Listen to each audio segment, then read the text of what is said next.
আসসালামু আলাইকুম এভরিওয়ান, আমি আহমেদ খান। সবাইকে ঈদের অগ্রিম শুভেচ্ছা জানিয়ে শুরু করতে যাচ্ছি আজকের এই ভিডিওটি। এমন একটি বিষয় নিয়ে, সেটি হচ্ছে অনেকের ঈদের দিনে একটি কোশ্চেন থাকে, সেটা হচ্ছে ঈদ কিভাবে চলে গেল বুঝতেই পারলাম না। ঈদের দিনটা কি অন্য সব দিনের থেকে ছোট নাকি? ঈদের দিন কি অন্য সব দিনের থেকে আগে কেটে যায় নাকি? এই ধরনের কোশ্চেন সকলেই ঈদের দিন করে থাকে।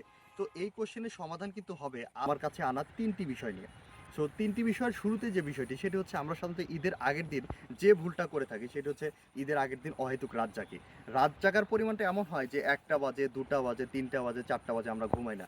সেই ঘুমটা কখন হয়? 4:30 5টার দিকে। 4:30 5টার দিকে কি হয়? ফজরের নামাজটা হয়তোবা কষ্ট করে পড়ে নিয়েও ঘুমাতে পারি, আবার নাও ঘুমাতে পারি। তো ঘুম থেকে উঠে মাঠে গিয়ে যে আমাদের ঈদের নামাজটা পড়তে হয়, তখন ঈদের নামাজটা কষ্ট করে পড়ে এসে বাসায় একটু রেস্টের জন্য মনে মনে করে যে একটু শুয়ে পড়ি। তো ঘুম থেকে উঠে দেখি 4:30 5টা বাজে। তখন 4:30 আপনি যদি 4টার সময় ওঠেন, 4টার সময় উঠে রেডি হয়ে সকলকে আপনার খাবার দাবার করে যখন বাইরে যান, তারপরে যখন ফ্রেন্ডদের যখন একসাথে করেন, তখন আপনার বেজে যায় 5:30 6টা।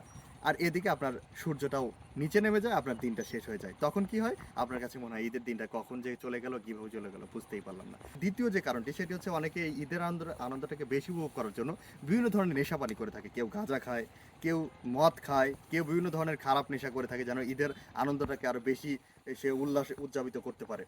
কিন্তু এখানে কি হয়? আপনার এই নেশাপানির জন্য উপরওয়ালা তো আপনার উপরে বিরক্ত হয়ই। আপনার যে ঈদের আনন্দটা আছে সেটি তো আপনার ভিতর থেকে নিয়েই নেয়। তার সাথে সাথে আপনার শরীর থাকে একটা দুর্বল, আপনার শরীর থাকে দুর্বল এবং আপনি সারাদিন একটি ঝিমঝিম ফিল অনুভব করেন। তো মাঠ থেকে নামাজটা পড়ে এসে হয়তোবা আপনি যদি নাও ঘুমান, আপনি সারাদিন ঘুরলেও আপনি কোনো আনন্দ পাবেন না। কারণ নেশার ঘোর তো আপনার সহজে কাটে না। অন্তত 24 ঘন্টা তো নেশার ঘোর কাটতে সময় লাগেই। তো এই দুটি বিষয় যদি একসাথে করে বলি, তো সেটি হচ্ছে অবশ্যই আপনার নেশা করা যাবে না এবং রাত জাগা যাবে না। দুটি কারণে কিন্তু আপনার ঘুমের শিকার হবেন এবং আপনার ঈদটা খুবই খারাপ কাটবে। আর আরেকটি বিষয় হচ্ছে, সেটি হচ্ছে ঈদের দিনে।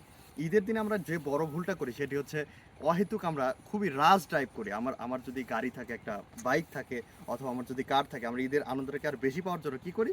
জোরে জোরে গাড়ি চালাই। যে কোনো জায়গায় গিয়ে ভাব নিয়ে গাড়ি চালাই। এর জন্য কি হয়? আমরা নানান সময় দুর্ঘটনার শিকার হয়। আর এই দুর্ঘটনা হলে কি হয়? আপনার ঈদটা তো মাটি হচ্ছেই, তার সাথে সাথে আপনার পরিবার, আপনার আত্মীয়স্বজন, আপনার আশেপাশের এলাকার মানুষের সকলের ঈদটা মাটি হচ্ছে।